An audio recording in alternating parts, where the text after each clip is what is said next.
Chers abonnés, chers pêcheurs, bonjour. Nous voici de retour dans la rivière dans laquelle on a pêché il y a 2 semaines. Donc ici, les conditions de pêche ont complètement changé. Depuis 3 jours, on accumule les grosses pluies, 3-4 jours, je dirais. Donc il a fallu venir sous la pluie en bateau, tout est trempé, mais bon, ça fait partie de la pêche. Mais on a une carte à jouer. Pourquoi? Parce que les eaux étaient très chaudes encore la semaine dernière. Ça va faire remonter le taux d'oxygène, ça va faire baisser un peu la température de l'eau. Donc le poisson va se sentir un peu mieux, on va dire. Donc voilà. Donc ici sur le choix de poste, mon choix a changé par rapport à la dernière fois. Je me suis mis sur, on va dire, un étranglement de rivière. Pourquoi un étranglement de rivière? Parce que là le courant va s'accélérer. Et avec ces grosses pluies, va charrier beaucoup plus de nourriture dans l'eau, surtout en bordure. Donc les poissons n'hésitent pas à venir en extrême bordure dès que le courant va s'accélérer. Donc ça peut être une bonne carte à jouer. Donc ici, l'extrême bordure, on a une canne qui est sur notre droite, on a une deuxième canne sur la bordure d'en face. Et ensuite, sur la gauche, j'ai été obligé de plus privilégier des cassures parce que l'extrême bordure, c'est impossible, il y avait 1 cm d'eau, on a une petite cassure, on a 50 cm d'eau et on a encore une cassure où là on a vraiment du fond. Donc je me suis mis au pied de cette cassure pour ces 2 cannes. Donc et en plus ici je suis sur un poste qui n'est pas facile, sur un plan pratique, parce qu'il a fallu que je mette une canne complètement à gauche, une canne devant moi, 2 cannes carrément à droite. Donc il faut garder l'épuisette près de soi et si on a un départ, il faut partir avec l'épuisette en direction de la canne qui sonne. Donc on n'a pas le choix. Mais bon, ça permet de pêcher des petits coins intimes comme ça, très sympathiques malgré tout.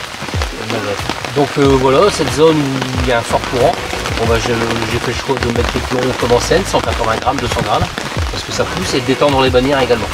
Donc détendre les bannières, pourquoi? Pour pas que les montages bougent, premièrement, et deuxièmement pour éliminer le maximum de vibrations dans les fils. Donc ici on est sur du poisson complètement sauvage, donc le moindre truc inconnu, tout de suite elles vont rentrer en stress et plus toucher à des appâts qui sont différents de leurs appâts habituels. Donc voilà pour le choix de cette partie de pêche. Donc on est ici pour 72 heures. Donc j'ai fait le choix de pratiquer un amorçage sur une zone qui fait à peu près une centaine de mètres. Donc j'ai arrosé toute la zone. Donc j'ai fait le choix de pêcher à l'extrême S et à la globe. Donc l'extrême S sur le coup principal et la globe sur une canne complètement en extérieur, en extrême bordure, avec un doublé de 20 mm et puis quelques bouillettes autour. Donc pour le choix des appâts, c'est comme il y a qu'un. Donc voilà. Donc on va voir ce que ça donne. Donc une bouillette épicée et une bouillette beaucoup plus carnée, krill. Enfin, voilà. Pour ceux qui connaissent la globe, ils sauront de quoi je parle. Voilà. Donc maintenant ça pêche. On va se faire une petite soupe pour se réchauffer. Et puis voilà quoi. Donc je vous tiendrai au courant de la suite des événements comme d'habitude.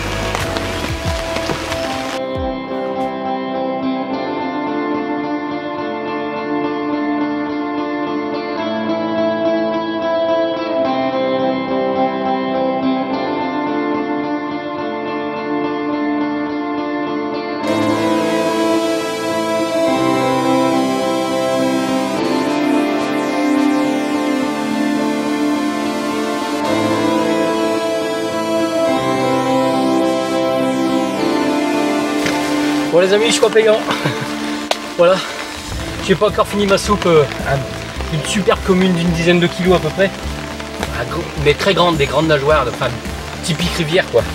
Typique rivière. Donc à l'extrême est, bouillette épicée. Donc c'est la canne qui est déposée sous l'arbre.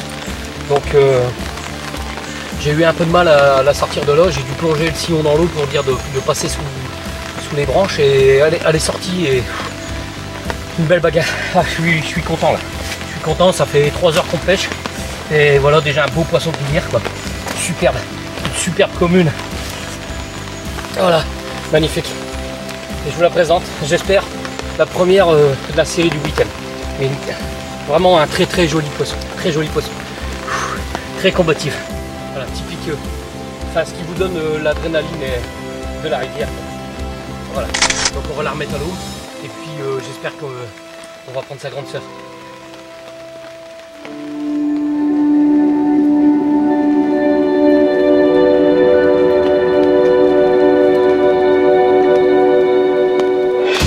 C'est un truc de fou. Vous allez voir le poisson.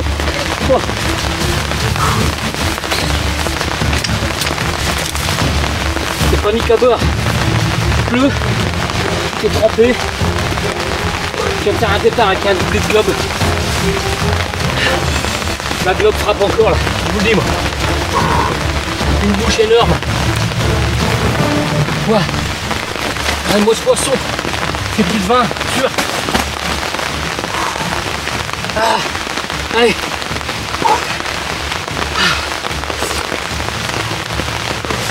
Poisson magique. Bon, plus si sauvage que ça, il a la queue abîmée.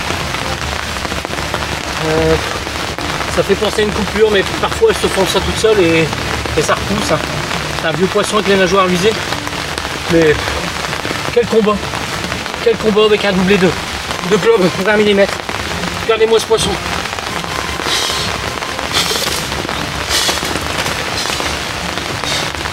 Magnifique. Grosse miroir de rivière. Comme on en fait peu. Ouais. Elle est en train de me digérer plein de bouillettes dans les mains. Ça prouve que depuis tout à l'heure elle est sur le coup. Et que la digestion est très rapide. C'est très bon signe pour les heures à venir. Je pense que on va faire un beau week-end de pêche. Je vais la peser et on aura le verdict.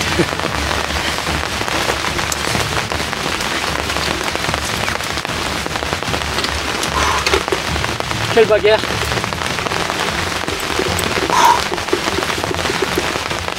Ah.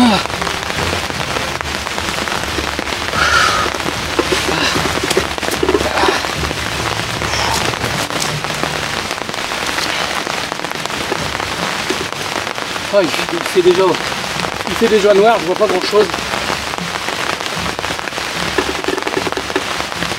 Ah ouais, ça fait ses 20 kilos. Ah allez, à 100 grammes près, hein, c'est pas ce qui compte. Hein, on aime bien les gros poissons, mais il n'y a pas que le poids qui compte. Là, un combat de fou. Là. Un combat de fou. Regardez-moi ce poisson. Moi je suis heureux. Regardez ça, une tête énorme. Je pense que ça va le faire. Et j'ai plein de billettes dans les mains. C'est super. Allez, on va la remettre à l'eau.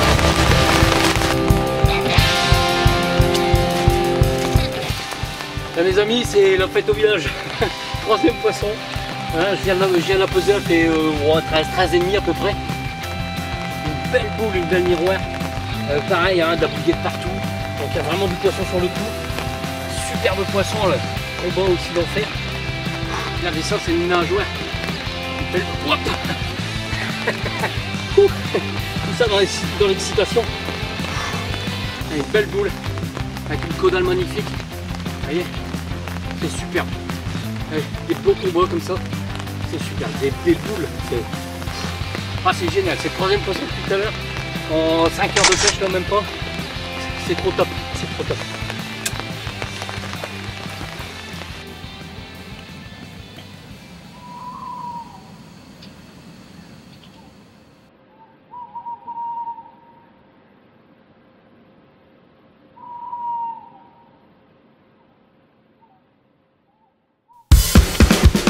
Là, il est 10h30, hein, on est arrivé, il était à peu près 3h, 4h de l'après-midi et je viens de faire encore un poisson. Ça sera le 4e depuis tout à l'heure. Plus modeste, mais néanmoins très joli. Une boule encore. Voilà. Plus petite, hein, elle fait 5-6 kg, mais elle est magnifique. Un super poisson. Magnifique. C'est génial. Un très beau combat. Même sur des petits poissons, c'est super. La pluie s'est enfin arrêtée. On continue à faire du poisson. J'espère que demain, le changement de temps, le beau temps revient. J'espère que ça ne va pas casser ce rythme.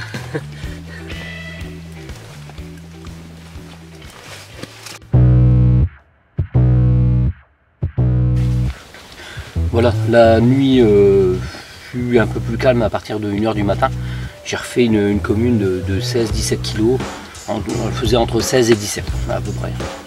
Une superbe commune. Donc ça nous totalise 5 poissons sur la fin d'après-midi, là c'est pareil. Donc c'est très bien. J'avais arrosé une grande zone avec 7 kg de billes, donc de la globe et de l'extremes. Ça a payé, le poisson est rentré dedans et a tourné dedans. Donc aujourd'hui je vais remettre 5 kg aujourd'hui sur une zone légèrement plus courte. Parce qu'hier on était pratiquement sur tout l'étranglement, donc il fait une centaine de mètres. Donc j'ai fait rentrer le poisson dedans. Il a répondu rapidement, donc c'est très bien. Ça prouve que c'est des bouillettes qui marchent sur le long terme et sur le court terme également. Donc ça sera le sujet dont je vous avais parlé, qu'on abordera sur une session un peu plus longue, en scène notamment. Et ici, ce matin 5 kg sur 50 mètres. Donc vraiment, on va réduire notre amorçage de zone pour essayer de concentrer un peu plus le poisson sur les cannes. Je vais pêcher pour ce matin qu'à 2 cannes, pour pas charger le poste. Hein. Donc ça sert à rien, on va laisser le poisson rentrer tranquillement dans les billes. Et puis, je suppose qu'il n'y est plus, on n'a plus eu de touche depuis 1 h du matin, donc il est parti. Il n'avait certainement plus rien à manger. Et puis à mon avis, si ça répond comme ça, ça devrait le refaire assez rapidement dans la journée. Donc j'ai remarqué que le poisson était un peu foufou hier, les piqûres étaient un peu aléatoires. Donc comme j'utilise des hameçons d'une taille assez grande, assez ouverte, ça prend beaucoup de chair, ça abîme pas trop le poisson, c'est nickel, ça va. Mais si j'avais fait le choix des hameçons avec des ouvertures moins grandes ou plus petites, j'aurais risqué de faire des décrochages et voire d'abîmer le poisson. Surtout ici les combats sont très violents, le bras fait 15 mètres de large, pas plus. Je sais pas ce qu'il y a dans le fond, il y a peut-être des troncs d'arbres, il y a peut-être des choses comme ça, donc c'est des combats en puissance, c'est des poissons très nerveux. Donc j'ai fait le choix de modifier mes badines tresse. Hein. Donc il y a 15 jours on avait parlé des contrepoids pour aider à la piqûre. J'en ai discuté avec un autre carpiste qui m'a mis un petit peu la puce à l'oreille que ce poids, effectivement dans le courant, pouvait bouger et faire bouger un peu l'hameçon et l'user plus rapidement. C'est une très bonne réflexion. Donc j'y ai médité. Donc ce que j'ai fait, c'est que j'ai carrément doublé la charge pour le pré-piquage. Vous voyez comme ici. Voilà, j'ai doublé complètement la charge. Donc on se retrouve ici avec pratiquement 6-7 grammes de pâte plombée. Donc j'ai mes 5 ou 6 cm qui séparent la pâte plombée de l'hameçon, ce qui est important pour que le poids reste à l'extérieur de la bouche du poisson. Comme ça l'hameçon va basculer vers le bas. Et j'ai ajouté une petite chevrotine sur un bout de tresse, ici sur la pointe. Vous voyez ? Ce qui fait que le contrepoids lui va faire basculer le bas de ligne comme ça, et le petit plomb va automatiquement faire descendre la pointe derrière la lèvre du poisson. Donc ça pique beaucoup mieux. Et ce bas de ligne, dès que je l'ai posé, j'ai eu un départ. Le poisson était parfaitement piqué dans la lèvre du bas, dans le dur et tout, c'était vraiment impeccable. C'est dommage qu'on n'a pas eu d'autres départs pour le confirmer, mais aujourd'hui je vais reposer avec ça. Et puis on va voir ce que ça donne. Donc un bas de ligne comme ça, et je vais faire une variante avec un bas de ligne que j'utilise depuis longtemps maintenant, hein, vous le connaissez. Ce bas de ligne rigide avec un hameçon légèrement modifié et un anneau. Et puis on verra bien ce que ça donne. Donc je vais mettre une canne à la globe qui a bien payé hier. Hein, les deux plus gros poissons, 17 et 20 kg, ont été faits avec un doublet de globe, 20 mm. Les trois autres, je les ai fait à l'extrême S, hein, donc il n'y a pas de souci. Donc on va continuer dans ce sens-là.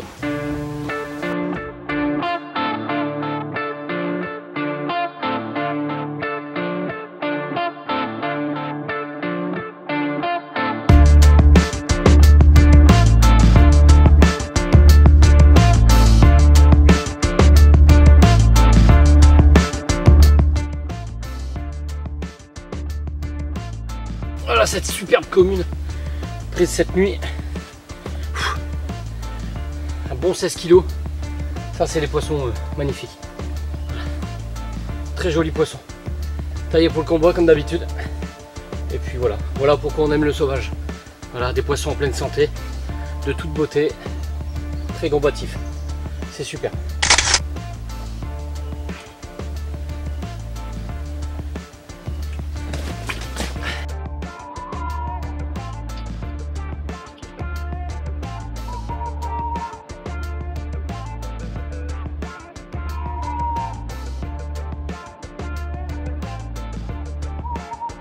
Depuis 7 heures à peu près.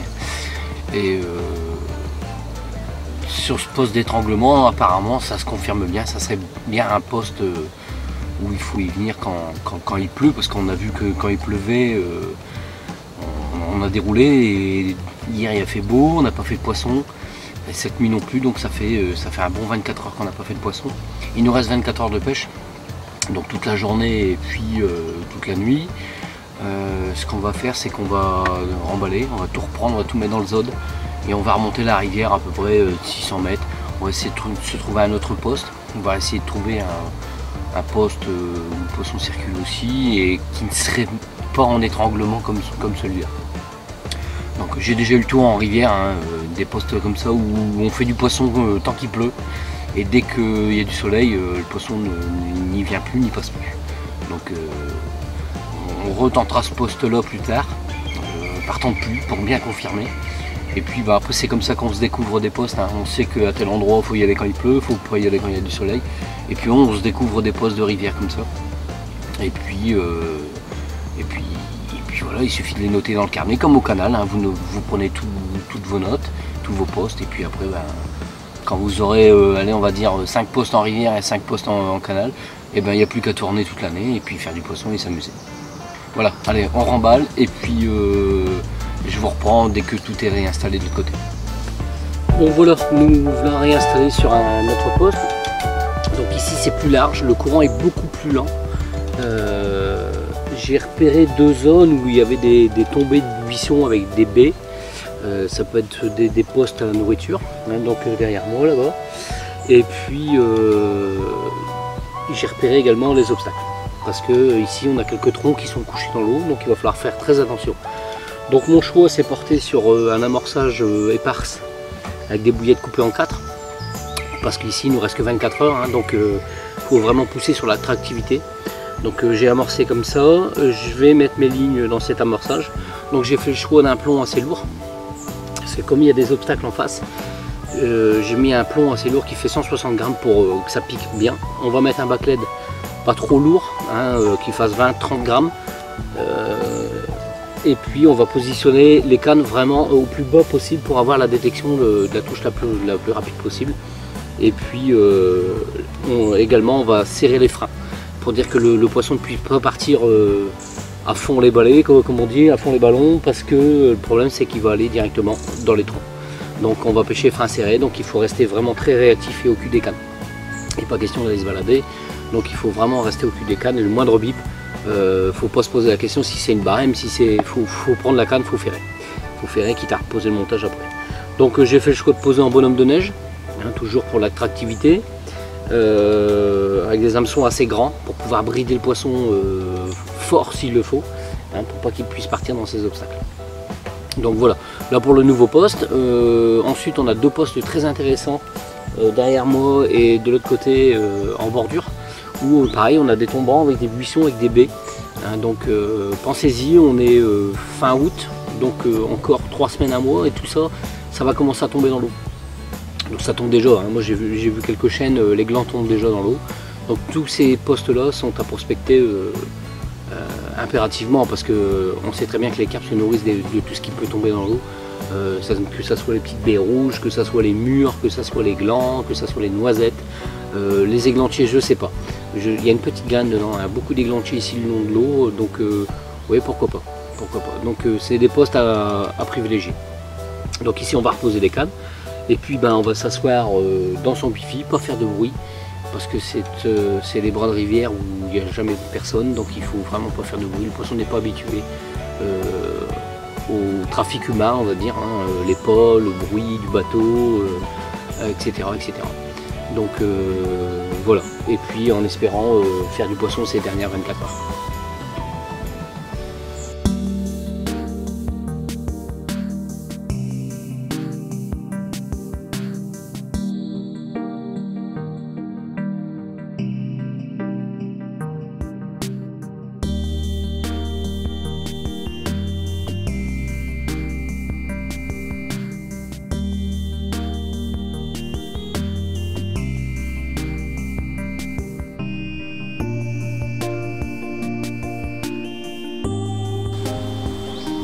Bon voilà, ces dernières 24 heures n'ont pas été payantes, hein, le changement de poste n'a pas payé.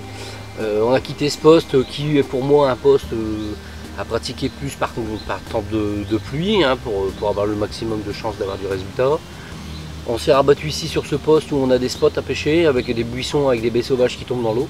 Donc j'ai pêché sur une pêche rapide avec des bouillettes coupées en morceaux en spot, notamment sous ces buissons. Ça n'a rien donné à part des brèmes, j'ai fait quelques brèmes. Ça confirme que le montage avec le contrepoids, assez lourd, fonctionne très bien, toutes les brèmes. Pourtant elles n'étaient pas super grosses, elles ont quand même réussi à avaler un doublé de 20 mm. Et les hameçons étaient tous piqués bien dans le dur, dans la lèvre du bas. Donc je pense que pour les carpes, ça fait le même effet, hein, comme la dernière carpe qu'on avait faite, la grosse commune. Donc bien piqué, ça vous permet de brider les poissons et sans les abîmer surtout. Donc c'est nickel, surtout dans des endroits comme ici où c'est fort encombré, il y a des arbres couchés dans l'eau, il y a pas mal de racines, des choses comme ça. Donc voilà, donc au niveau technique on a pu évoluer là-dessus, au niveau des postes aussi. Donc pensez, hein, ici on est fin août, donc fin septembre ça va être des spots à pratiquer régulièrement, hein, tout ce qui est buissons sauvages qui trempent dans l'eau. Hein, églantier, chêne, noisetier, roncier. Toutes les petites baies rouges sauvages là, qui tombent dans l'eau, tout ça, ça va être des postes à exploiter.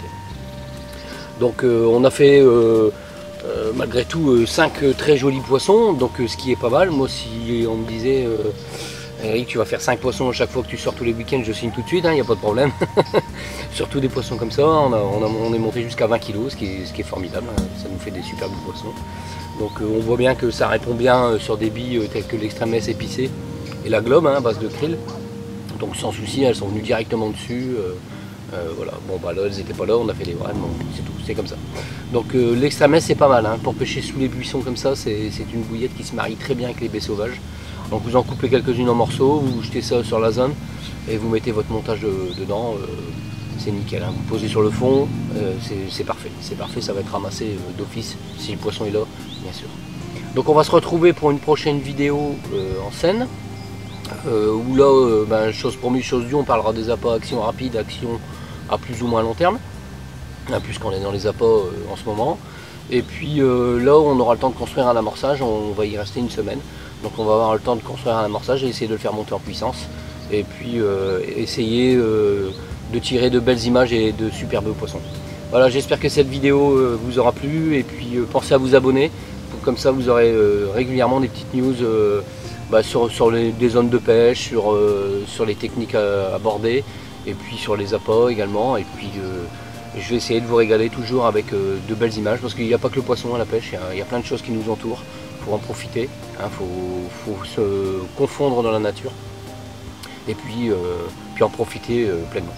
Voilà, on se retrouve pour la prochaine vidéo.